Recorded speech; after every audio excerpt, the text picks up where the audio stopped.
स्वागत है आप सभी विद्यार्थियों का Subhash study centre YouTube channel पर। और आज का यह वीडियो क्लास 10th के छात्रों के लिए काफी ज्यादा महत्वपूर्ण है, जो इस बार 2022 बोर्ड परीक्षा की तैयारी कर रहे हैं, क्योंकि इस वीडियो के द्वारा हम आपके साथ साझा करेंगे सुभद्रा कुमारी चौहान जी का जीवन परिचय। और इस जीवन परिचय को हम आपको लिखने का तरीका बताएंगे कि कैसे आप इनका जीवन परिचय लिखें, और याद करने का तरीका भी बताएंगे इस वीडियो के द्वारा।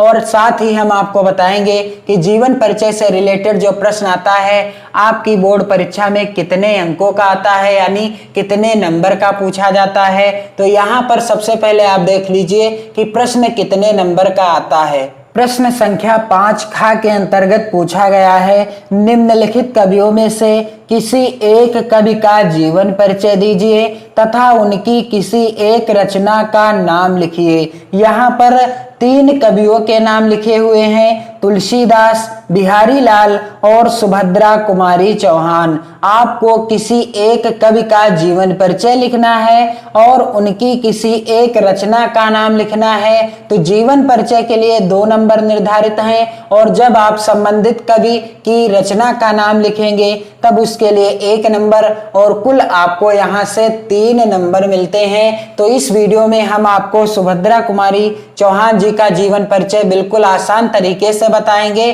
और उनकी रचना का नाम भी बताएंगे, ताकि आपके ये जो 3 नंबर हैं पक्के हो जाएं और आप चैनल की प्लेलिस्ट के द्वारा गोस्वामी तुलसीदास जी का जीवन परिचय, बिहारी लाल का जीवन परिचय, आचार्य रामचंद्र शुक्ल जी का जीवन परिचय, राजेंद्र प्रसाद जी का जीवन परिचय, जयशंकर प्रसाद जी का जीवन परिचय और अन्य महत्वपूर्ण कवियों एवं लेखकों का जीवन परिचय, जिसमें मैंने सबसे सरल तरीके से बताया है वीडियोज के द्वारा, आप देख सकते हैं और लाभ उठा सकते हैं।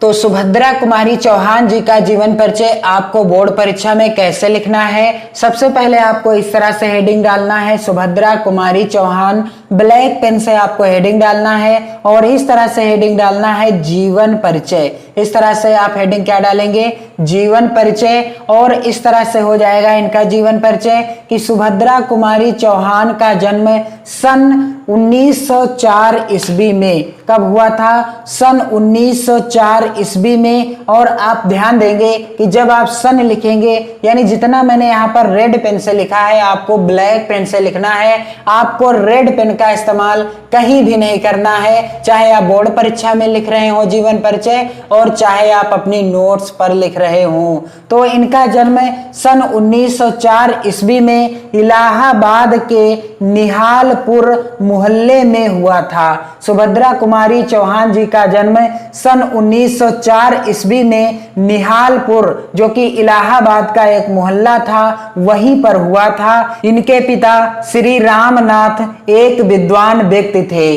सुभद्रा कुमारी चौहान जी के पिताजी का क्या नाम था, श्री रामनाथ, जो कि एक विद्वान व्यक्ति थे। और सुभद्रा जी की प्रारंभिक शिक्षा इलाहाबाद में ही हुई। और सुभद्रा कुमारी जी की प्रारंभिक शिक्षा कहाँ हुई, इलाहाबाद में ही हुई थी। 15 वर्ष की अवस्था में इनका विवाह श्री लक्ष्मण सिंह के साथ हो गया। जब सुभद्रा कुमारी चौहान की उम्र सिर्फ 15 वर्ष थी, तभी इनका विवाह श्री लक्ष्मण सिंह जी के साथ हो गया। और विवाह के पश्चात सुभद्रा जी ने वाराणसी के थियोसॉफिकल स्कूल में प्रवेश लिया। और विवाह के बाद इन्होंने वाराणसी के थियोसॉफिकल स्कूल में प्रवेश लिया, किंतु कुछ ही समय पश्चात असहयोग आंदोलन छिड़ जाने पर सुभद्रा जी पढ़ाई छोड़कर आंदोलन में सम्मिलित हो गई। जब इन्होंने प्रवेश लिया थियोसॉफिकल स्कूल में, उसके कुछ ही समय के बाद असहयोग आंदोलन छिड़ गया, और जिस कारण इन्होंने अपनी पढ़ाई को छोड़ दिया और ये आंदोलन में क्या हो गई, सम्मिलित हो गई। स्वतंत्रता संग्राम में इन्होंने सक्रिय भाग लिया। स्वतंत्रता के संग्राम में सुभद्रा कुमारी चौहान ने सक्रिय भाग लिया। मध्य प्रदेश विधानसभा की ये सदस्य रही। सुभद्रा कुमारी चौहान जी मध्य प्रदेश विधानसभा की क्या रही? सदस्य भी रही। और सन 1948 ईस्वी में 12 फरवरी के दिन हिंदी साहित्य गगन की कांतिमय तारिका सदा के लिए अस्त हो गई। सन 1948 ईस्वी में 12 फरवरी के दिन हिंदी साहित्य गगन की कांतिमयी तारिका सदा के लिए अस्त हो गई, अर्थात सुभद्रा कुमारी चौहान जी की मृत्यु सन 1948 अर्थात 15 अगस्त 1947 को देश आजाद हुआ और सन 1948 12 फरवरी के दिन इनकी जो है मृत्यु हो गई, अर्थात ये परलोकवासी हो गई। तो इस तरह से आपको जीवन परिचय लिखना है सुभद्रा कुमारी चौहान जी का।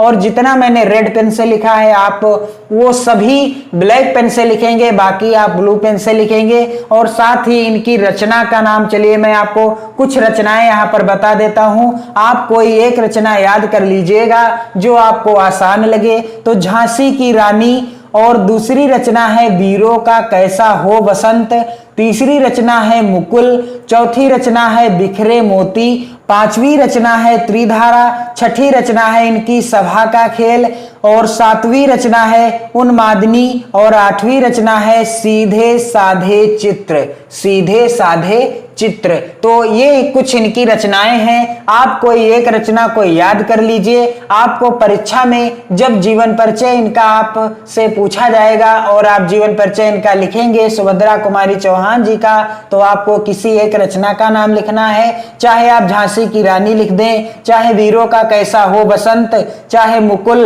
बिखरे मोती, त्रिधारा, सभा का खेल, उन्मादिनी अथवा सीधे साधे चित्र, कोई एक रचना का नाम आप आसानी से लिख सकते हैं। अब इनका जीवन परिचय याद करते समय आपको कौन कौन से बिंदु ऐसे हैं जो याद रखने हैं, और ये बिंदु यदि आपके जीवन परिचय में सही होंगे तो आपका जीवन परिचय सही माना जाता है। और यही बिंदु आपको इसीलिए ब्लैक पेन से लिखाए जाते हैं कि सुभद्रा कुमारी चौहान जी का जन्म सन 1904 ईस्वी में हुआ था।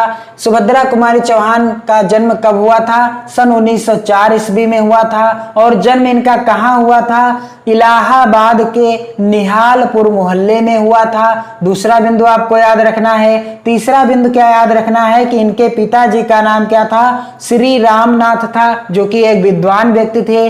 और सुभद्रा कुमारी चौहान जी का विवाह 15 वर्ष की अवस्था में श्री लक्ष्मण सिंह जी के साथ हो गया और इन्होंने वाराणसी में थियोसॉफिकल स्कूल में प्रवेश लिया विवाह के पश्चात, लेकिन असहयोग आंदोलन छिड़ जाने के कारण ये अपनी शिक्षा छोड़ करके या अपनी पढ़ाई को छोड़ करके आंदोलन में सम्मिलित हो गई और ये मध्य प्रदेश विधानसभा की सदस्य भी रही। ये भी आपको याद रखना है कि ये मध्य प्रदेश विधानसभा की सदस्य भी रही। और मोस्ट इंपॉर्टेंट सन 1948 ईस्वी में 12 फरवरी के दिन इनकी जो है मृत्यु हो गई, अर्थात ये हिंदी साहित्य गगन की कांतमयी तारिका सदा के लिए अस्त हो गई। कब?